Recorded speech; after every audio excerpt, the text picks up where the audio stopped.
I think like most young guys, I definitely have thought about this a lot. And it's like, what does it mean to be a man? What does it take? What do I got to do? What are the steps? What are the characteristics that I need to have?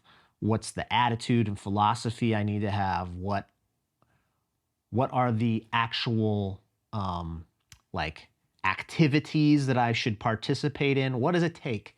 What does it take to say that I have achieved either adulthood or manhood or whatever? And there's a lot of disagreement out there, and there's always caveats and, well, this guy's definitely manly, but he doesn't apply to any of the rules that you just said, and back and forth like that.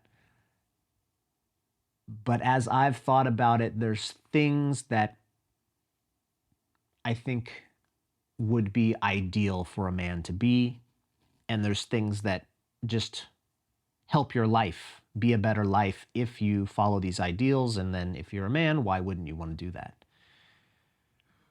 One of those things that I've come to realize that's very important, that I struggle with, that I've struggled with for most of my life,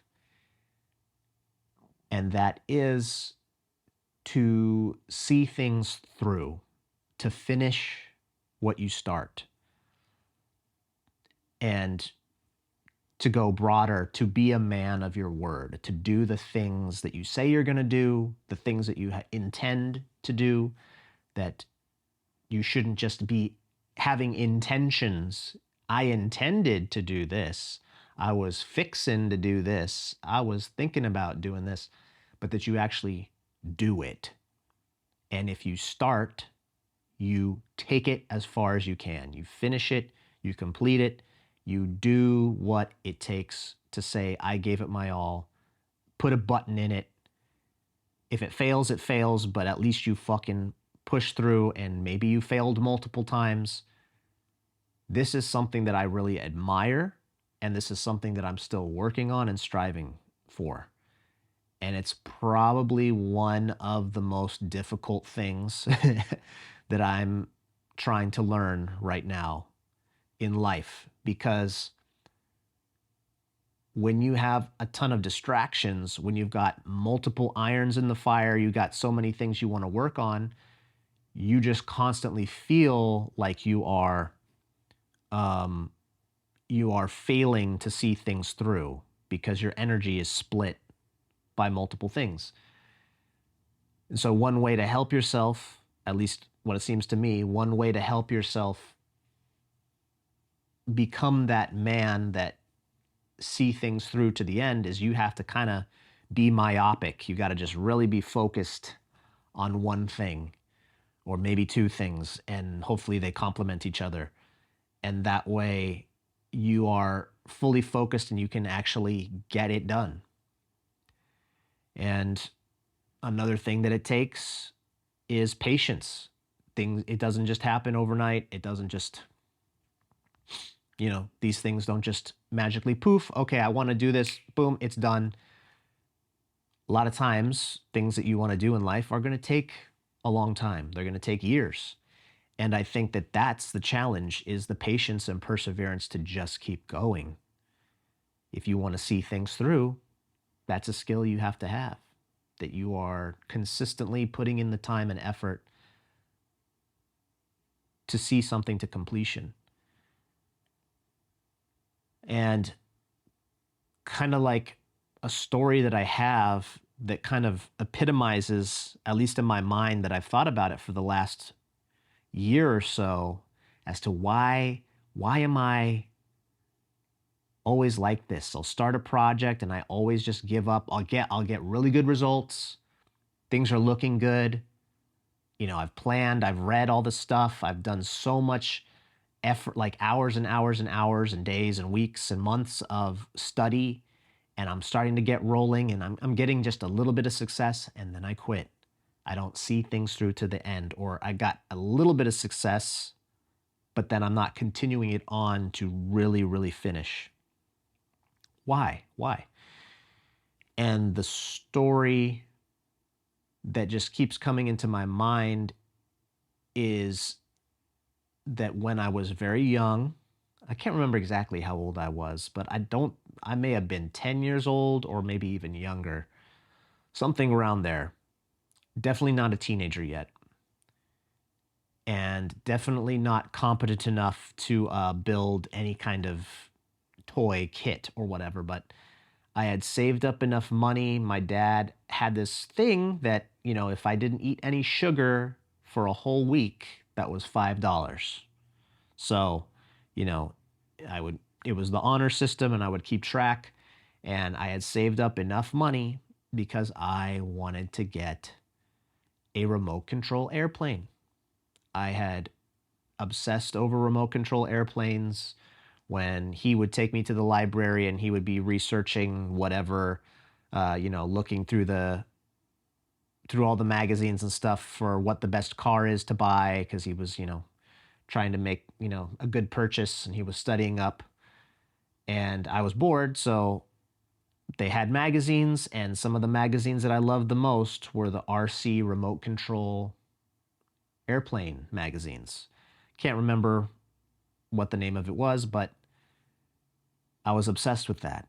And I finally decided that that's what I wanted to do.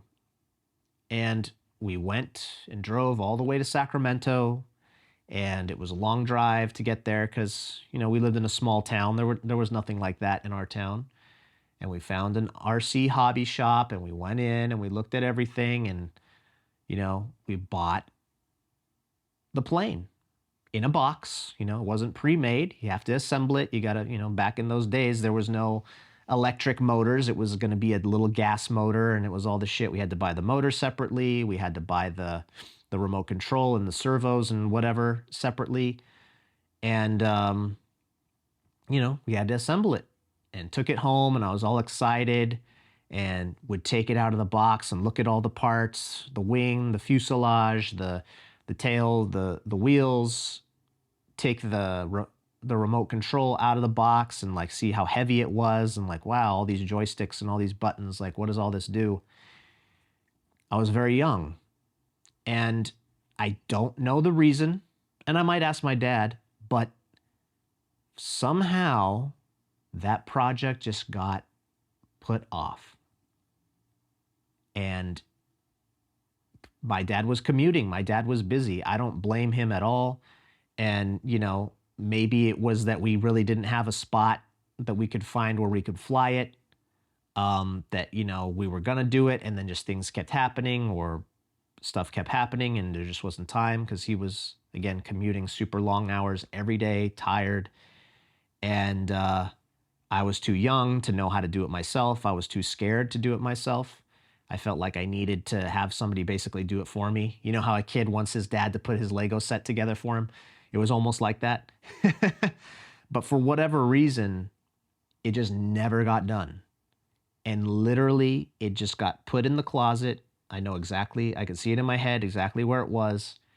And every once in a while, I would go into the room bored, just dicking around, only child by myself. We didn't have internet. We didn't have video games at that time in the house. So I would just be bored and then I would, oh yeah. And I would go in and I would look at the package, look at the picture, see what it looked like fully assembled, take it out, look at it, hold the parts. Again, pull out the remote control, hold it, mess with it. Like, wow, I wonder what it would be like to do this. Seems so cool. This is so awesome. And then just put it back in the box and put it back in the closet. Forget about it. Year after year after year would pass. Then I go back in there. Oh, yeah, I remember this. And it was just constantly revisiting an unrealized desire. It was like constantly revisiting an unrealized goal. And that it was just a goal stuffed away in a closet, unassembled, totally purchased, dreamed about, thought about, saved up for. I worked for it, right? By not eating sugar and keeping track. And dad giving me the, reward, the allowance. And finally the day came drove all the way, bought it, all the stuff, did everything, but then it just stays there, incomplete, undone, unfinished. And that's kind of like the symbol in my mind and my memory of just, yeah, there's things I want to do. There's things that I really worked for, or that I really am willing to work for. But then when the going gets a little bit too tough, just give up.